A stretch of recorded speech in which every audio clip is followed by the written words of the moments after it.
Olá, sejam muito bem-vindos ao New Talks, o novo podcast da New News sobre negócios e liderança. E essa série inaugura na Semana do Empreendedorismo Feminino. E é uma forma que a gente tem de celebrar e enaltecer mulheres por trás de grandes empresas e grandes negócios. E hoje eu tô aqui com uma grande amiga minha, Alice Mota, que é sócia da Rude, uma agência focada em brand experience. E a Alice está por trás da criação, desenvolvimento e operação dos eventos mais babadeiras do Brasil. Ela atende clientes como Google, Unilever, YouTube, Renner, Farm e mais um monte de empresas gigantes. E eu estou muito feliz em ter você aqui comigo. Seja muito bem-vinda.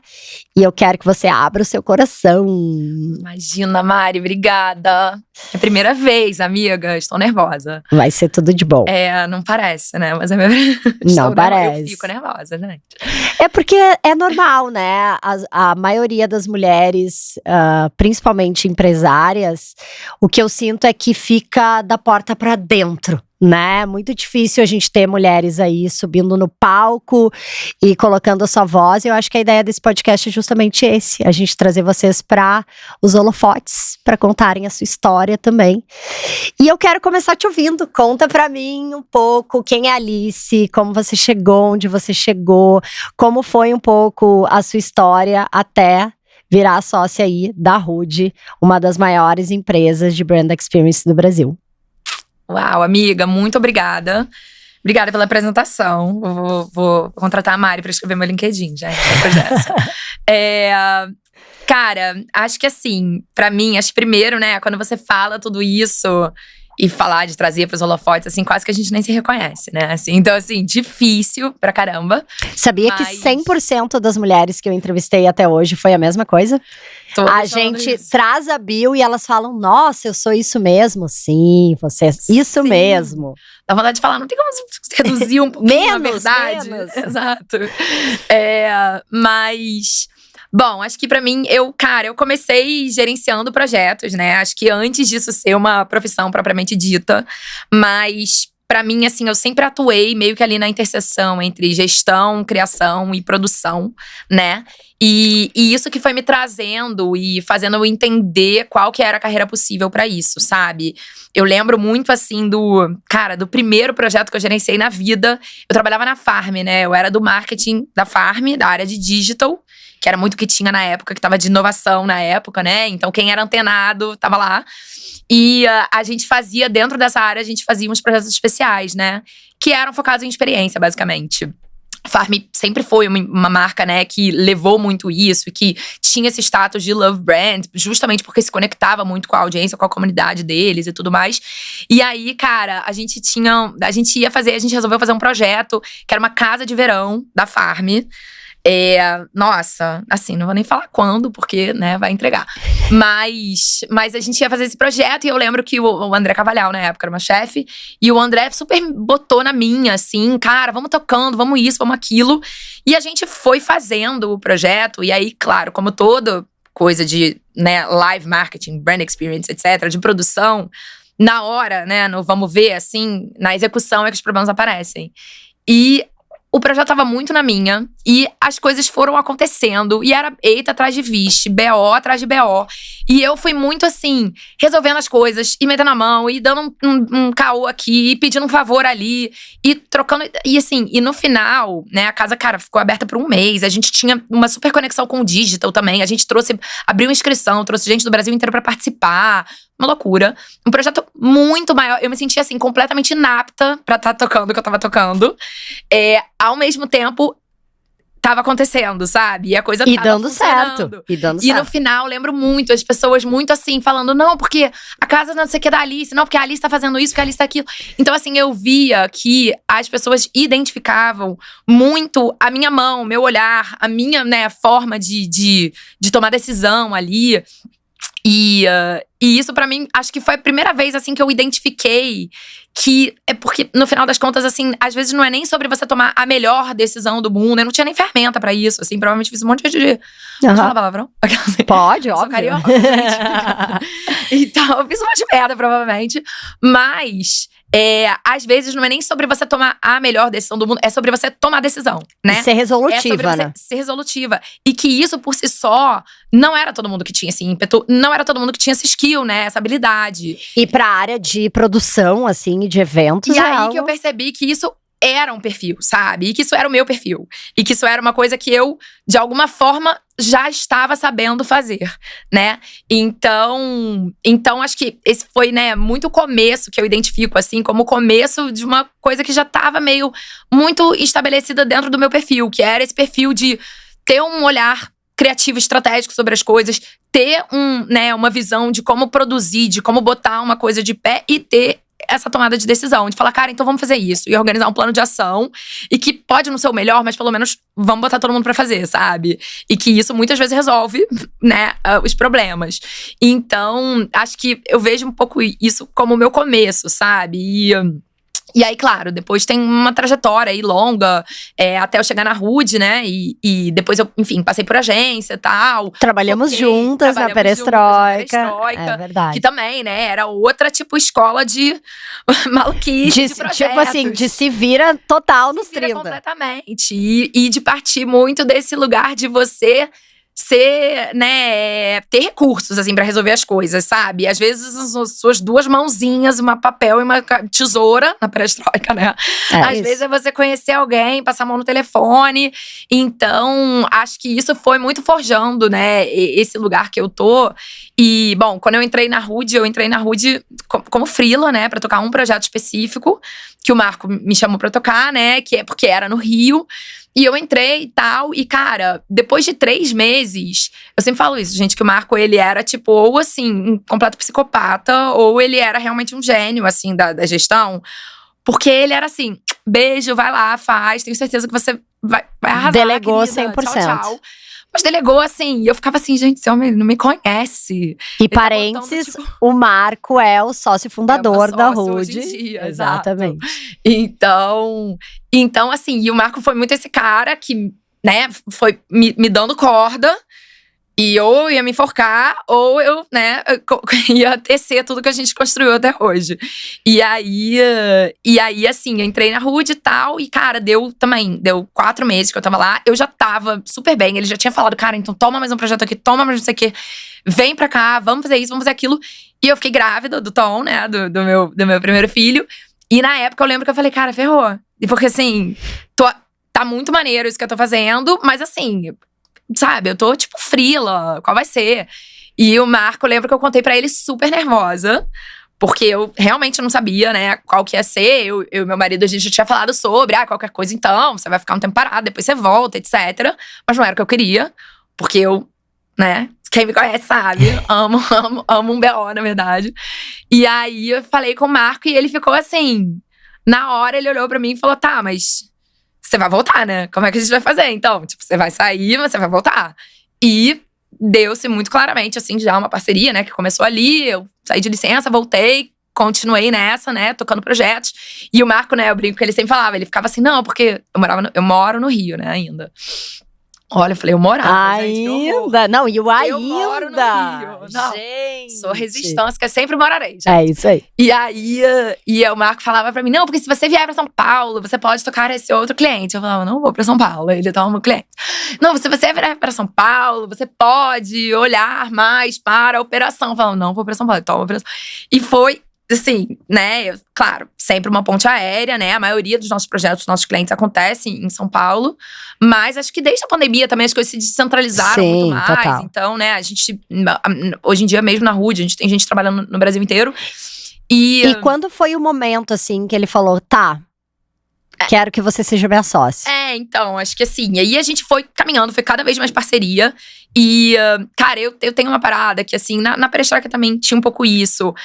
Eu sempre fui muito construindo o espaço que eu queria pra mim, sabe? Quando você fala de carreira, eu vejo até como uma coisa meio pouco linear, mas olhando pra trás eu falo, nossa, foi um caminho óbvio. Mas pra mim não era, eu ia fazendo ele enquanto eu andava, sabe? Mas eu lembro que com o Marco foi muito assim, eu fui gerenciando projetos, fui pegando projetos maiores, fui pegando mais clientes. E chegou um momento que eu chamei ele e falei, vem cá, já entendi isso, já sei fazer isso. Primeiro, assim, já sei gerenciar projeto, já sei gerenciar um projeto gigante, já sei gerenciar um projeto em cima de um prédio em chamas com a mão atrás das costas.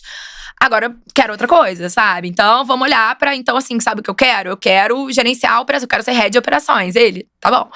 E aí, tinha também esse, né? Você vem pra São Paulo, eu não vou pra São Paulo, e eu quero ser head de operações. Ele, tá bom. E aí… Eu virei, né, então comecei a olhar pra operação, reorganizei muito a operação da Rude, né, então uma coisa que a gente, né, pode até falar um pouco mais, mas pra finalizar isso, né, e o que aconteceu foi que a gente foi caminhando durante a pandemia, foi um período super desafiador, né, porque o mercado de eventos Total. acabou, basicamente. Então, assim, o mercado de eventos tomou uma porrada muito grande. E a Rude, a gente já tava seguindo um modelo de operação que a gente tinha trabalhado, de ser muito mais enxuto, assim, né? A gente, tanto eu quanto o Marco, assim, já teve um momento que a Rude tava enorme pra época, né? E até pro nosso faturamento, tudo tava muito grande. E a gente falou, cara, isso não funciona. Vamos ter uma coisa um pouco menor. Vamos reduzir. Vamos fazer um modelo de operação em que a gente tem um time mais enxuto, um pouco mais generalista, mais seniorizado. E mais hands-on, né? É uma coisa que você fala pra mim bastante. Assim, e que amarra os projetos e vende os projetos. E uma vez que os projetos estão, né, na rua, a gente aumenta. Faz uma equipe elástica quase, né? Uma operação elástica, que a gente fala. Então, assim, a gente tinha feito isso logo antes da pandemia, sabe? Então, assim, chegou a pandemia, a gente tava com um time enxuto, com um time super comprometido, um time completamente generalista. Então, assim, a gente pegou e falou, cara, o que a gente vai fazer durante esse momento da pandemia? Tanto que a gente, assim, não desligou ninguém, sabe? E aí a gente, cara, começou a falar, cara, a gente, porque a Rude, né, a gente tem um DNA, assim, muito de olhar pra estratégia cultural. Além, a gente não é só o evento, né, então a gente tá sempre pensando assim, cara, como, onde, quando, por quê, sabe? Como é que você vai, de fato, se conectar com esse público, com essa audiência? Então, no momento da pandemia, a gente embalou meio que um produto e começou a levar isso pros clientes, sabe? Você que sempre se conectou com as pessoas em experiência física, agora como é que você, qual que é, né? Quais que são as tendências culturais que você vai olhar pra você se conectar com essas pessoas no ambiente virtual? E a gente começou a, tipo, falar de estratégia mesmo. Remodelou o negócio. Não, e assim, criou meio que um produto pra esse momento da pandemia. E aí, assim, a gente trabalhou com um monte de gente nesse momento. E a gente fez muito isso, essa estratégia cultural focada em experiências digitais e tal, e foi super legal. Então a gente já tinha feito isso. E durante a pandemia a gente pegou um mega projeto enorme, que foi assim, um dos projetos mais desafiadores, porque deu um monte de merda. E a gente, assim, enfim, né? Naquele cenário que já era um caos, a gente, sabe, quando a coisa vai aumentando e você tem que ir dando conta, você já tá lá. E aí você, assim, a gente claramente precisava ter reestruturado o projeto no meio, não conseguimos, enfim. E a gente pegou esse mega projeto e foi assim, eu e ele, a gente deu as mãos. E a gente, assim, foi junto. Entregamos o projeto a trancos e barrancos. Tomamos muita decisão completamente estratégica. A gente já tava tomando, eu já tava tomando decisão de negócio ali, sabe? Isso pra mim ficou muito claro depois. Claro. Mas eu já tava num momento que a gente já tava tomando decisão que era assim, podia quebrar o negócio, podia isso não sei você que, ainda era não era sócia. não era sócia. E a gente passou por isso. Foi ali no final da pandemia até. E aí, quando acabou, a gente ficava muito nessa, né? Durante a pandemia, nesse final, assim, que já tava meio abrindo, eu vinha pra São Paulo, a gente fazia umas reuniões, resolvíamos coisas, tarará. E aí, teve um dia que o Marco falou, cara, vou pro Rio fazer uma coisa, não, vamos se reunir aí, vamos. E isso pra mim foi muito icônico, porque ele foi pro Rio, e aí a gente foi ter uma reunião, foi na minha casa. E ele entrou, a gente começou a falar, e ele olhou pra mim e falou, cara, quer ser minha sócia? Eu falei, pô, eu já sou, né? Então, e foi ali que a gente virou sócio. Então, foi em 2020, né? Faz 5 anos agora. 2020, isso. Então, foi meio isso, assim, pra mim. Foi icônico, porque a gente falava muito, eu vim pra São Paulo, e nesse momento ele foi até você. E me chamou. Mas é isso, assim, eu acho que, tipo, a Rude, né, ela foi um casamento muito bom, assim, pra mim, porque foi uma coisa que combinou muito.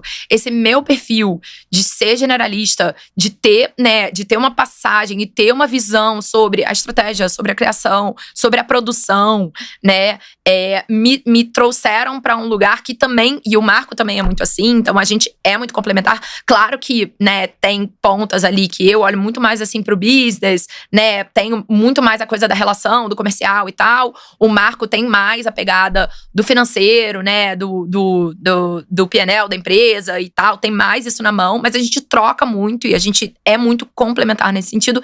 E nós dois temos essa pegada muito generalista, hands-on, sabe? Se amanhã, assim, não tiver mais ninguém na Rude, a gente precisar criar uma apresentação, fazer o projeto, vender não sei o quê, botar de pé, nós dois fazemos, sabe? E uma coisa que eu lembro, quando você assumiu, assim, né, oficialmente assumiu como sócia, você trouxe nas nossas conversas de bastidores, enfim, o quanto você trouxe um olhar muito de trazer um olhar para a operação da Rude, né? Porque imagino que a Rude, pela natureza de negócio dela, era algo muito vivo, né? Muito fluido. E você, querendo ou não, olhou para o negócio como, cara, eu vou olhar para melhorar o time, para melhorar a margem, consequentemente melhorar a rentabilidade. Isso também foi um super pulo do gato, é algo onde você olha muito hoje para esse lugar, né, da Rude. Super. Na verdade, assim, ainda tinha, acho que até isso, assim, nem tinha área de operação, a gente nem olhava tanto pra isso, né? E aí isso foi uma coisa que, quando eu entrei na Rude, não lembro se tinha esse termo ou não, mas assim, eu sempre briguei muito por uma coisa, até assim, nada contra, mas eu tinha muito uma dificuldade de me entender nesse lugar do atendimento. Então, eu lutei um pouco contra isso, né? E a gente mexeu muito nesse modelo para transformar essa área de operação, né? Da gestão dos projetos, criação e produção. E a gente trabalhar numa forma muito integrada entre essas três áreas. E por isso que eu digo que, assim, para mim foi muito perfeito, porque já eram três áreas que eu passeava muito bem e transitava muito bem. Então, assim, e aí o que a gente fez? A gente justamente criou esse modelo em que a gente… Porque o que acontece? A natureza do negócio da Rude, né? Por ser brand experience, né? Esse mercado de live marketing, enfim… são agências que, geralmente, assim, né? Majoritariamente, a gente não tem FII. Não é que nem agência, né? Claro. Tradicional, que trabalha com FII, que você assina um contrato de 2 anos, sei lá o quê. Então, a gente precisa muito… Tem muita sazonalidade, né? Não, e a gente depende muito da reincidência dos clientes. A gente tá sempre prospectando, né? E pra gente não estar sempre prospectando, tipo, começar o ano zerado, a gente tem que começar o ano com um pipeline assim, cara, esse cliente fez esse evento comigo, ele vai voltar, né? Então, foi aí que a gente identificou, assim, que a gente… Chegou um momento que a gente percebeu que a gente… Quando fazia alguma coisa e dava errado um projeto, não era muito bem amarrado, não era muito bom, assim, a execução, eu digo a execução mesmo, tá? Se a execução não era 100%, cara, esse cliente ia embora e ele não voltava mais. Não voltava. Ou talvez, assim, sei lá, tenta de novo daqui a 6 anos, sabe? Então, e aí foi o que a gente percebeu. Porque antes, às vezes, quando a gente queria dar um push, dar um up, crescer, não sei o que, chamar cliente, a gente investia no criativo. A gente ficava, porque a gente, estratégia cultural, porque nós somos cool, porque nós somos não sei o que, o hype. E a gente olhou e falou assim, cara…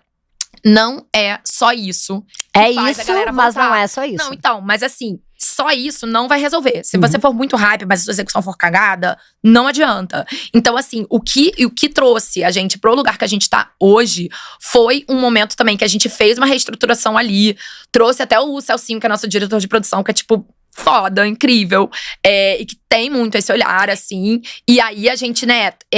olhou pra isso e falou, cara, o que quer que a gente faça, da coisa pequena à coisa enorme, cara, tem que ser assim, flawless. Eu ia te perguntar isso, assim, quais os valores que você considera inegociáveis pra montar ou liderar um time muito fluido de operação, sabe? Então, assim, acho que esse lugar… Então, primeiro, né, a gente olhou pra isso, a gente falou, cara, a execução tem que ser impecável. E como é que a execução é impecável, né? Você, tipo, tendo uma equipe de produção muito boa, né, muito azeitada ali. A gente tendo muita proximidade, isso é uma equação que faz sentido pra gente, tá? A gente trabalha muito integrado, então a gente tem a equipe de produção, de criação muito próximas. Então, sabe, no momento ali de briefing, às vezes, a produção participa. Então, porque, né, quando a criação tá ali tendo ideias, às vezes a produção já tá entendendo ou qual que é o BO que vai cair no colo dela, ou quais que são coisas que não fazem sentido, que a gente precisa já mudar e readaptar e mudar a ideia e tal. É muito mais horizontal mais. do que hierárquico, de um vai passar a informação pro outro. Não é uma né? esteirinha, Tá porque a gente entendeu que isso não não funcionava tão bem. Então, a gente foi… e então, assim, no final das contas, o que é, né, o nosso produto? Como é que a gente embala isso? Assim, é uma coisa que tem uma super estratégia cultural, né? Que tem que fazer muito sentido pro público, que tem um craft lindo, maravilhoso, porque isso é a nossa porta, né, de entrada, assim, é o que as pessoas veem, é o output que as pessoas veem, mas esse craft, essa estratégia cultural, eles têm que estar, e é assim, o pilar que sustenta isso, eles têm que estar entregues com uma execução impecável. E uma vez que a gente fez isso, né, que a gente conseguiu fazer isso, os clientes não foram mais embora. Eles entraram e eles não saíram mais. Então, assim, a gente, cara, o primeiro projeto que a gente fez com a Renner foi, sei lá, em 2021. E desde então a gente fez todos os lançamentos, grandes lançamentos da Renner, sabe? Alto verão, não sei o quê. Então a gente abre o ano e fala, vai ter o alto verão da Renner, vai ter o outono inverno, vai ter não sei o quê. Então, assim, e muito mais, né? Porque eu acompanhando, né, através do que eu vejo e de combate de bastidores, a Rude vem numa crescente quase exponencial, assim, de faturamento, negócios e novos clientes. E esse acho que foi o segundo pulo do gato. Foi um segundo momento que a gente falou, tá, então agora a gente já consegue. E assim, né, fizemos, arredondamos, você tá sempre aparando ali as arestas, né, na operação. É isso, né, o nosso papel basicamente é você ficar olhando para aquele ecossistema e falando, cara, como é que eu faço esse quebra-cabeça funcionar para todo mundo performar, né? Então, como é que eu organizo ou reorganizo a demanda, a produção, o cliente, o prazo, não sei o que, para todo mundo poder performar e ter uma execução incrível e, né, tipo, ter um relacionamento minimamente gostoso com os clientes, né, que também, claro, acho que sabe que é parte importante. Então, assim, uma vez que isso arredondou, a gente olhou e falou assim, cara, a gente agora tem potencial de pegar uns projetos maiores. A gente tá gerenciando uma parada que tá com uma sobrinha aqui, que também é aquele olhar na operação, né? Quando você vê que tem uma coisinha sobrando aqui. Tá sobrando, ou eu vou, né, vou ter que reorganizar aqui o tamanho da minha operação, ou eu consigo botar mais coisa pra dentro. Então vamos botar mais coisa pra dentro.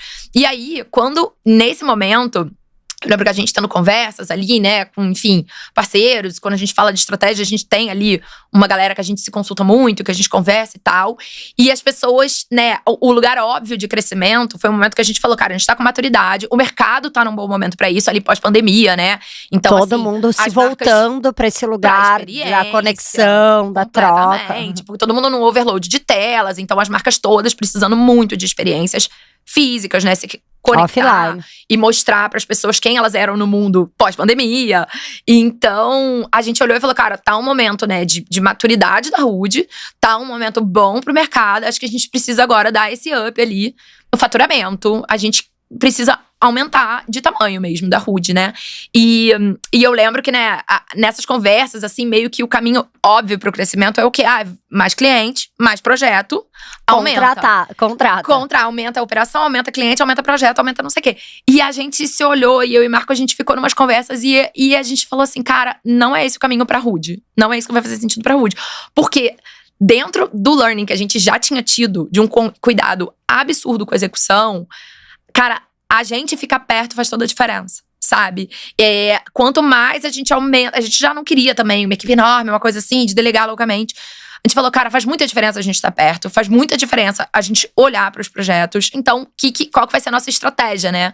A gente vai manter esse mesmo número ali de 8, 12 projetos por ano, mas a gente vai aumentar o ticket médio desses projetos. Mas então a gente estava ali, né, gerenciando projetos na casa de, sei lá, 1 milhão, 2 milhões, não sei o quê. E a gente falou, cara, a gente precisa agora que os nossos projetos partam desse lugar de 3, 7, né, 10. E porque a gente já tem um time, porque isso também, né, que nem eu falei, que nem eu lá atrás olhei e falei, eu já entendi gerenciar um projeto. Eu já entendi gerenciar um projeto maior. Eu já entendi não sei o quê. Então, a mesma eu dava conta de mais coisa, né? Então, assim, no tamanho da Rude, do tamanho que a gente tava, o nosso time, do jeito que era, na operação que a gente tava, ele dava conta de projetos maiores. Mas não de mais projetos. Sim. Se desse mais projetos, ia dar ruim, entendeu? Sim. E aí, foi isso que a gente fez. Foi uma decisão de negócio. Eu não quero aumentar em escala de negócio. Eu quero aumentar os negócios que eu já tenho na casa. Exato. E foi uma decisão estratégica que fez muito sentido.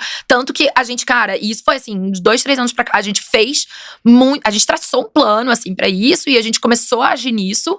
Então como é que a gente faz? Então a gente vai entrar nessa concorrência aqui, então a gente vai não sei o quê. E, cara, no primeiro ano, o nosso faturamento dobrou, e agora, nesse ano, triplicou. Então, assim, foi muito claro a resposta que a gente teve pra esse plano. E teve uma estratégia por trás, não foi algo que aconteceu, foi Não. Com foco e vamos lá. E eu acho que isso é uma coisa muito legal que você traz, assim, Alice. Porque quando a gente pensa em gestão de negócios, a resposta mais óbvia é justamente, eu vou prospectar, eu vou buscar mais cliente, eu quero mais negócios. E não, eu quero manter o número de negócios que eu tenho com uma qualidade e com um tamanho maior. Eu passei por isso dentro da New. Acho que o ano de 2025 foi um ano onde eu tive um número menor / igual ao de 2024, mas com um ticket médio muito maior, com um olhar muito mais consultivo e muito mais com um olhar de dono, né? Do nosso olhar, assim. E eu acho que eu acho que a gente tá vivendo um momento hoje do consumidor querer viver essa experiência. Você no seu mercado de eventos e brand experience, e eu no meu mercado de educação. O aluno quer viver uma experiência. E uma experiência muitas vezes não é escalável. Não é algo que vai ser 2 mais 2 igual a 4. Precisa ter esse craft, precisa ter esse lugar muito cuidadoso da construção. Então, acho que nossos negócios se conectam muito nesse lugar, assim, bem interessante. Super. Assim, e a gente, né, a Mari? A gente veio de uma escola que falava basicamente, né, que a educação, mas a educação era só o conteúdo, né? Mas na verdade o que dizia é a absorção de conteúdo, qualquer que seja, é exponencialmente aumentada através de uma experiência, né? Então, quando você passa um conteúdo, seja um conteúdo de marca, seja um conteúdo de educação, a pessoa absorve melhor a ele se você se você fizer isso através de uma experiência. Então, assim, acho que, né, a gente não por acaso, nós duas estamos, né, tipo, levando isso pro que a gente faz. E Alice, me diz uma coisa, assim, pensando num futuro, não a longo prazo, mas a curto prazo, assim, e até com as grandes mudanças que a gente tá vendo hoje em relação à tecnologia, inteligência artificial, enfim, que elas andam do lado, mas elas estão com a gente ali caminhando, né? Por mais que a gente esteja pensando em experiências muito de vivência mesmo e offline. O que vocês estão olhando, pensando em futuro, que você pode antecipar, assim, para o mercado de experiência pra gente? Olha, Mari, eu acho assim, AI, né, inteligência artificial, tudo isso, acho que é muito, já faz muito parte, Sim. né, do nosso dia a dia. A gente até recentemente fez um curso super legal, que a gente botou o dia inteiro pra fazer, e era muito ferramental, tá? Né, assim, tipo, como você pode atuar, abre aqui, entra aqui no Gemini, o Gemini faz isso, não sei o que lá, faz aquilo, o Midjourney faz aquilo outro. E foi impressionante, como no dia seguinte, já tava todo mundo se utilizando disso, e todo mundo trocando, né? Assim, as trocas, por exemplo, isso, né? Dando um exemplo prático. A gente tá lá na Rude e aí tá, né? A área de criação quer uma cenografia de tal jeito. Hoje em dia, né, em vez da gente, né, pegar e falar assim, eu quero uma cenografia assim, brifar a cenografia fazer um render, me mostrar, de falar, cara, não é exatamente isso, a diretora de criação botar a mão, não, e depois a cenografia ficar pronta, a produção olhar, tal. Hoje em dia, a nossa criação bota muito a mão em AI pra trazer. Cara, eu queria que fosse mais ou menos assim. A produção olha e fala, cara, mas acho que isso aqui vai ser um problema, porque tem que executar execucional. E aí, quando vai pra cenografia, já tá uma coisa muito mais redonda. A gente corta um caminho muito grande. E especialmente quando a gente vai pro cliente com, né, desdobramentos de AI, por exemplo, né, pra eles entenderem do que a gente tá falando. Especialmente assim, quando a gente fala de experiência, cara, o céu é o limite, né? Então, a gente fala, você pode fazer o mesmo evento com 200 mil reais, com 1 milhão de reais, com 10 milhões de reais. Só que assim, né, é o mesmo evento. Eu digo, passar o mesmo conteúdo, né, vai convidar as mesmas 100 pessoas. Mas você vai botar as pessoas na pracinha, vai dar água e não sei o que, e vai passar seu conteúdo. No outro, você vai botar um microfone, não. No terceiro, você vai fazer uma coisa incrível. Então, assim, né, e aí, acho que AI ajuda muito a gente a dar esse balizador, né, do que você tá falando, o que você vai fazer com 1 milhão, o que você vai fazer com 10 milhões, sabe? Porque muitas vezes o cliente não sabe, né? Ou não sabe, ou enfim, né? Tem dificuldades de visualizar. E aí, acho que isso nos ajuda a cortar esse caminho, sabe? A encurtar os caminhos nesse sentido. Mas na minha área, tem uma parada também que eu acho interessante, que é na minha área especificamente de operação. A gente estava falando, né, antes sobre, por exemplo, as métricas e o que a gente olha. E até uma visão minha de sucesso, assim, também da operação da Rude. Era a minha próxima pergunta. É o turnover, sabe? Que é assim, a galera que entra e fica.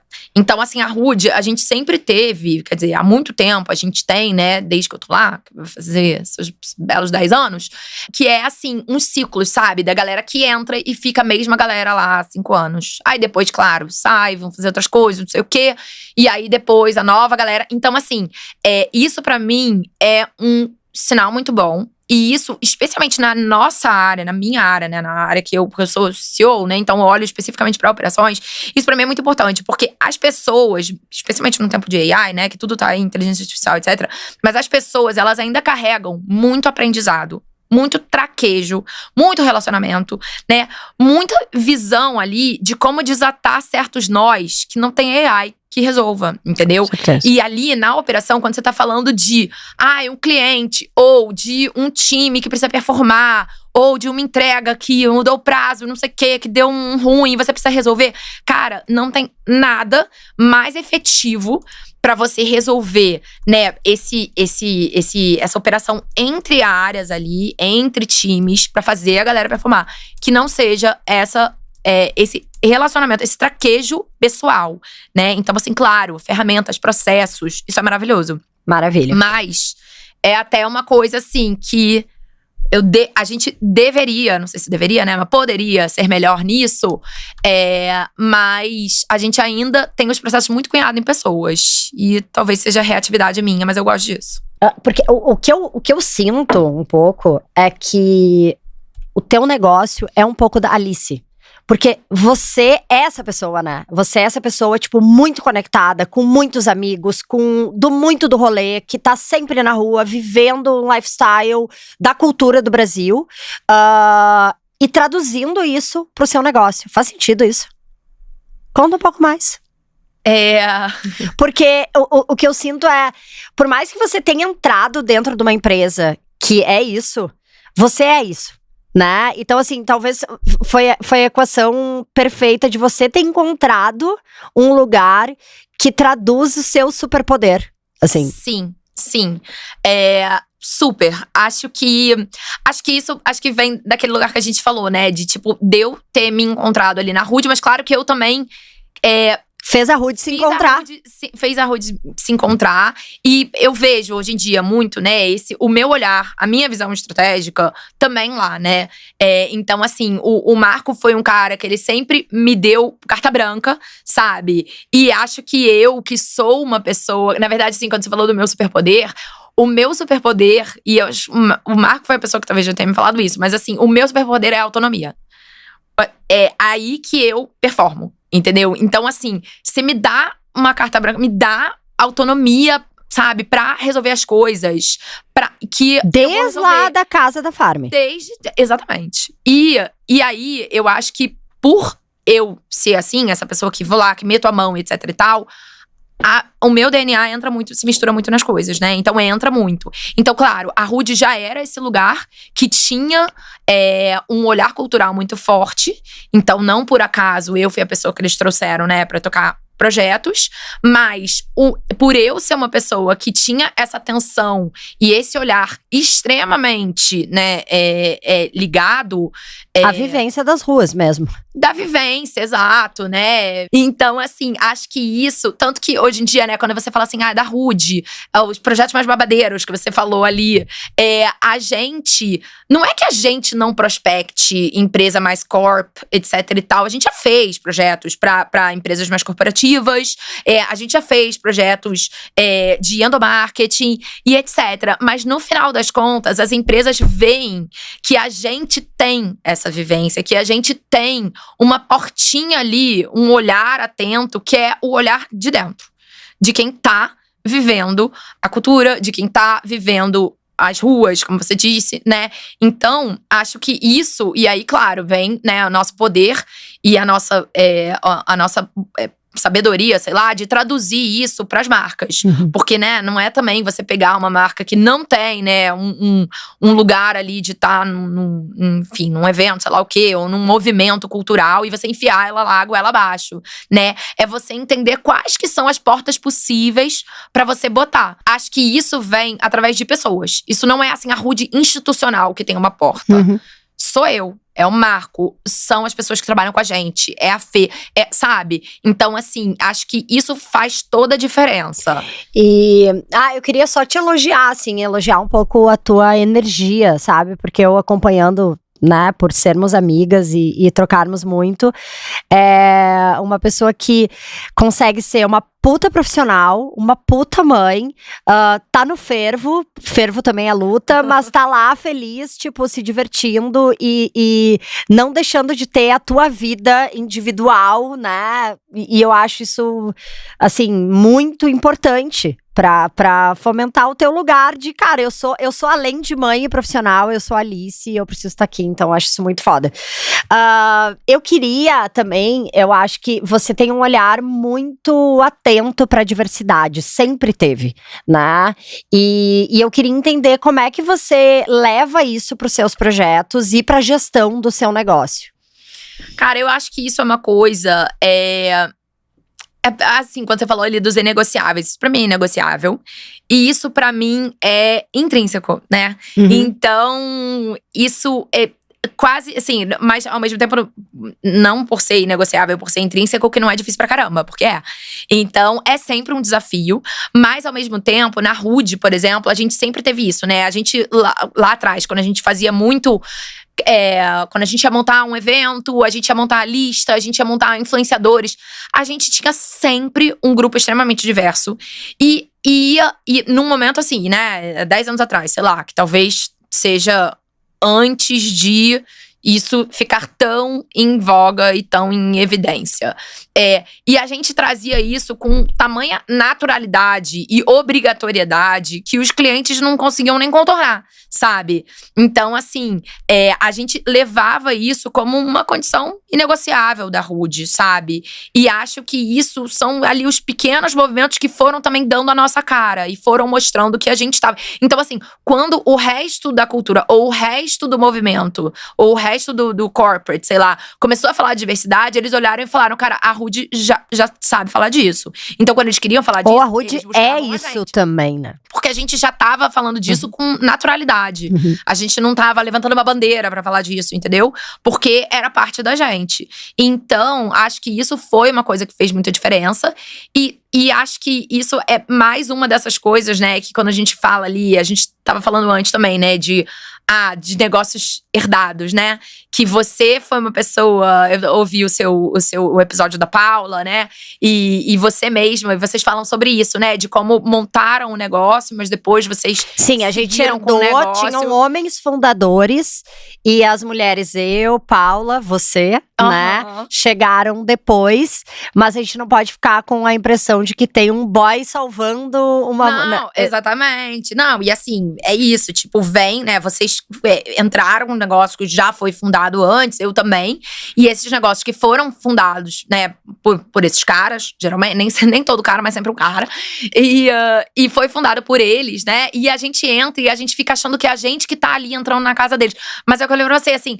Né, várias dessas vezes ele vem, o nosso, que nem o white savior, o boy savior, do business boy savior, vamos conhecer esse termo.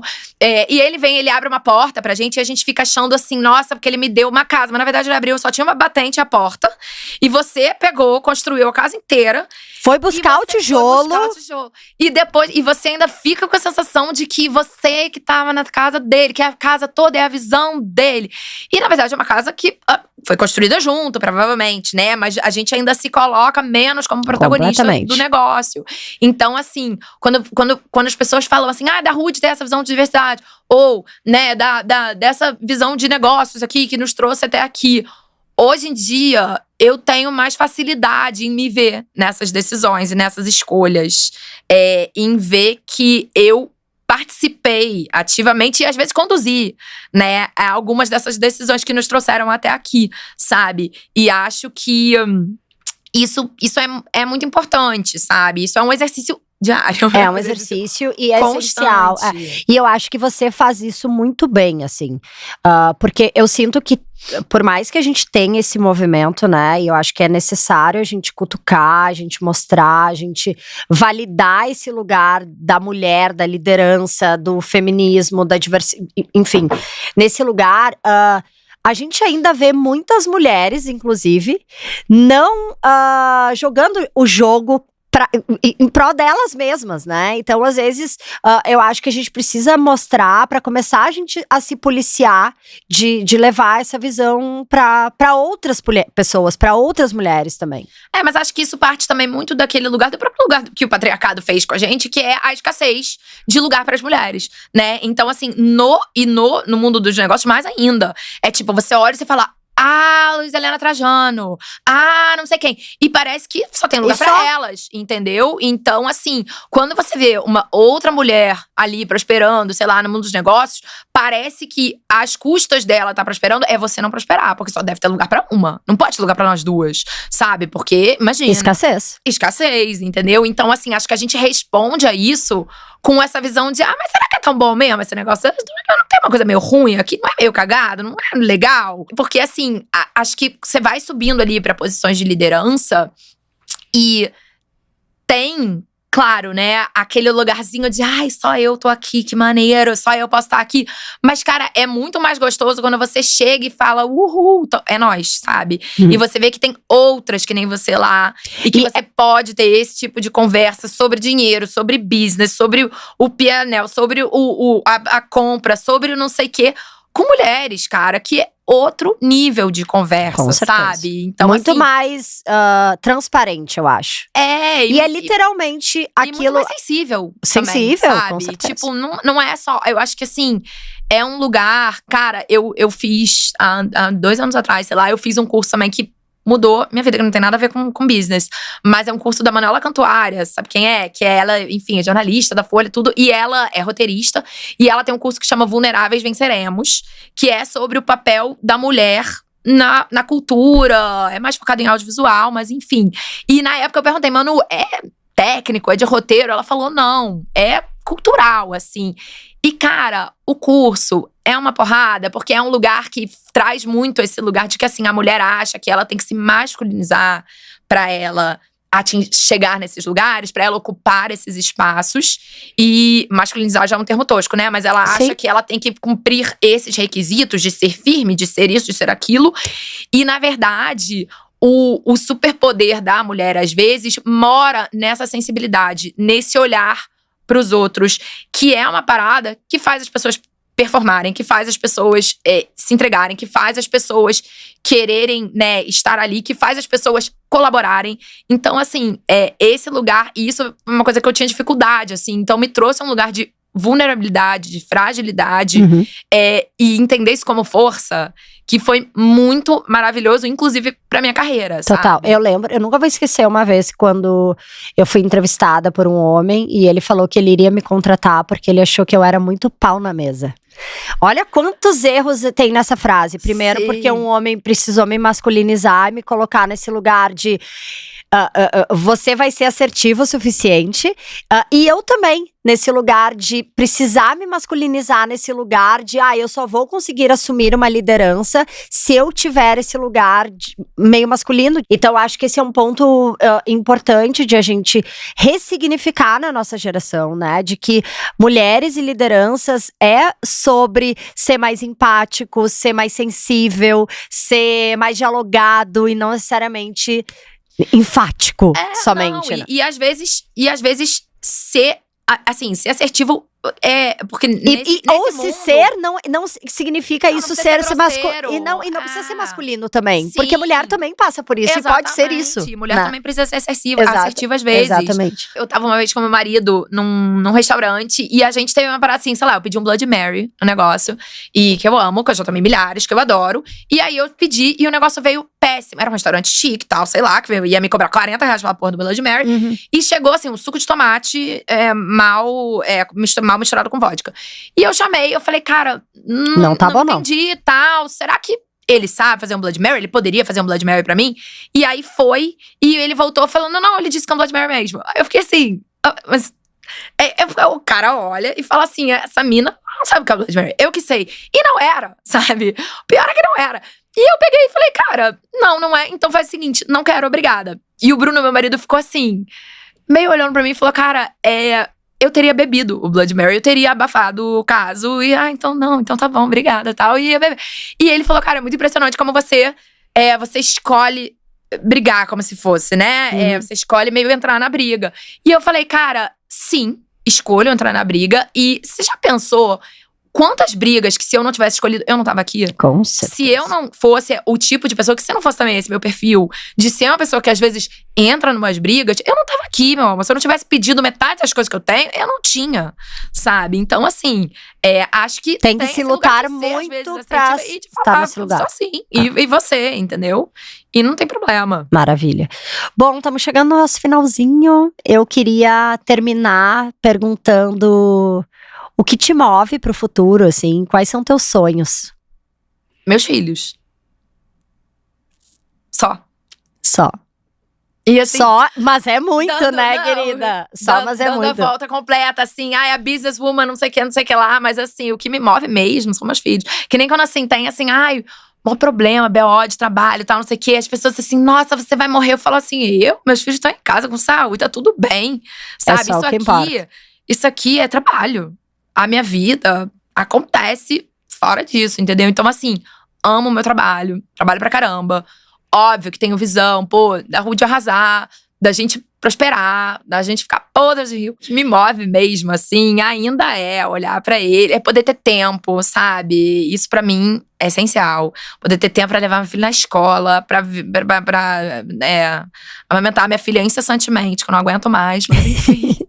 É isso, sabe? Ai, amei. Acho que foi muito bom te ouvir. Muito obrigada por compartilhar um pouquinho da tua visão, da tua experiência e mais do que isso, assim, de você mesmo, né? Dessa personalidade toda, desse grande suco que é a Alice Motta e que é uma mulher por trás de um negócio muito potente e muito ela. Então, parabéns pelo teu trabalho e obrigada por essa ponte aérea maluca que ela veio de manhã e já tá voltando pra amamentar a filha, mas fez questão de vir, então, brigadão. Ai, amiga, obrigada a você, também muito inspirador. Não, e sempre você, né, Mário, que é a primeira vez também que me chamaram pra escrever um artigo, não sei o que, foi você. É isso. Sempre você me obrigando a fazer essas coisas. Uma puxa a outra, querido. No final eu amo. Uma puxa a outra, a gente tem que estar ocupando os lugares. Não, é isso. É isso. Sempre Beijo. me estimulando. Obrigada, amor. Obrigada, minha amiga. Gente, até a próxima. Próximo New Talks, vem aí.